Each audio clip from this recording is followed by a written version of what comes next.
But it's without question that the American Rescue Plan has led to inflation. Every economist basically has said this. I mean, look, if you want to talk about inflation, you have a lot of money going to people, right, wrong, or indifferent, money went to people. They didn't have to earn it, which means productivity in the economy is actually down. So people have money, but productivity is down. But when people will take that money to go spend it, I mean, yes, doctor, this is kind of how this works.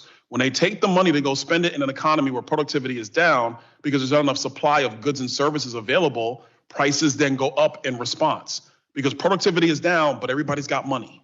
That's how we get to inflation. The job market, let's talk about that one real briefly. Yes, coming out of the time when the American economy was shut down by government policy because of COVID-19, the job market suffered major hits. But it's virtually without question that in the red states that had opened up, I'm the gentleman from Florida, I know, the job market actually responded quite well to businesses being able to open up and operate. It was in blue states where the job market did not respond as well. But we all knew up here on Capitol Hill that if you just, opened up, the businesses would come back. Look no further than right here in DC. Muriel Bowser's policies basically wrecked the restaurant market here in DC. Most people could not go to work in DC. There was no traffic coming into DC. And the second she alleviated COVID-19 policies, businesses started opening up again, people started going back to work, etc. So I don't think we needed about $2 trillion to recover jobs in the United States. I think what we really needed was just sound, local government policy or state government policy to just open up economies, because the states that did that, that's what happened. I want to speak to inflation specifically, because this is where we are now.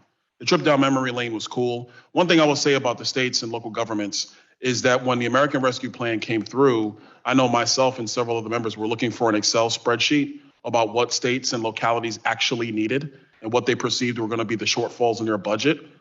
There was a funding formula that was created, but there was no spreadsheet about, okay, New York needs this, Mayor Williams, your city needs X, Los Angeles needs Y, Miami, Florida needs Z. There was no spreadsheet or no allocation. There was no back and forth that actually rose to a number. It was a funding formula. And they just picked a number out of the air and said, we're going to spend X amount of money to state and local governments. So when state and local governments have money to spend, not quite sure what they're going to spend it all. Some figured it out, some didn't. You have a glut of money sitting out there in the economy that gets spent in reckless means. And I'm going to bring this back to the productivity point. People were not working to the degree that they need to work in an economy like ours, which means product is not available for purchase to the degree of the amount of money that's out there to purchase, which means prices go up. Mayor Williams, you said earlier that your constituents would still say that the American Rescue Plan is still a good thing in spite of the inflation that has been created in the United States. Do you think your constituents would actually choose paying $65 per fill-up or the American Rescue Plan? Thank you for that question. I'm not going to play that game. I'm going to reclaim my time right there. Yeah, reclaim your time. They're going to have to fill up. It's $65, man. Look, I got a sedan. I know how much it is. Sir, I know how much it is. I just got a text from my daughter yesterday. I know how much it is, She spent $65. She spent $75 to fill her tank up. And what's better? But the American Rescue Plan saved human lives. So I am not going to equate the price of gas over a human life. Let's talk about human lives. Let's talk about this. The COVID-19 vaccinations were basically ready for distribution around January 2021. That's when they were ready for deployment.